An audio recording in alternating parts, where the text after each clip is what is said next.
ગુજરાતમાં છેલ્લા 6 મહિનાની અંદર મોટા પાયે લૂંટ, છેડતી, બળાત્કાર સહિતના ગંભીર ગુનાઓમાં ઉત્તરોત્તર ઉમેરો થયેલો છે. એક તરફ સામાન્ય નાગરિકોની સલામતીની વાતો કરતી ભાજપાની સરકાર, જેનો ગૃહ વિભાગ ભ્રષ્ટાચારનો એપીસેન્ટર,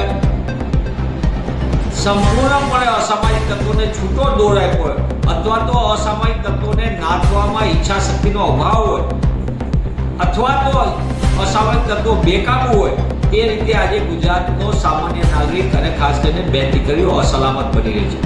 તેવા સંજોગોની અંદર વિધાનસભાના પટલ ઉપર આવેલા 6 મહિનાના આંકડા દેખાડે છે કે ગુજરાતમાં ગંભીર ગુનાઓની સતત સંખ્યામાં ઉમેરો થતો જાય છે. ગુજરાતની અંદર જે રીતે ગામથી લઈને ગાંધીનગર અને શહેરથી લઈને સચિવાલય સુધી જે પોલીસે સામાન્ય જનતાની રક્ષણ માટે કામ કરવાનું હોય, એની બદલે પોલીસ તંત્ર સામાન્ય માણસની અરજી પણ પોલીસ સ્ટેશનમાં સ્વીકારાતી નથી.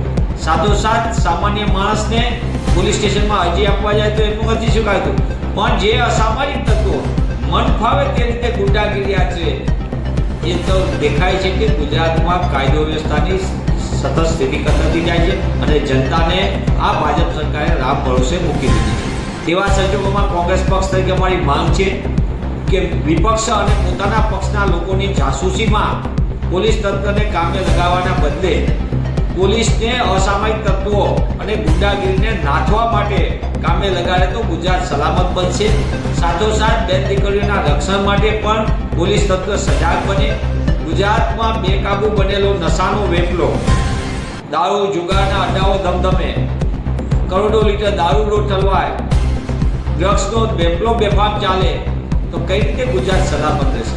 આ તમામ બાબત માટે ભાજપ સરકારે જવાબદારી સ્વીકારવી પડે અને તેમને એમનો નિષ્ફળતાનો એકરારમાંથી બહાર આવવા માટે અને ગુજરાતની જનતાની સલામતી માટે તેમને તાત્કાલિક ગૃહ વિભાગે સંપૂર્ણપણે વ્યવસ્થામાં સુધાર કરવો પડશે. તો જ સાચા અર્થમાં ગુજરાત સલામત બનશે.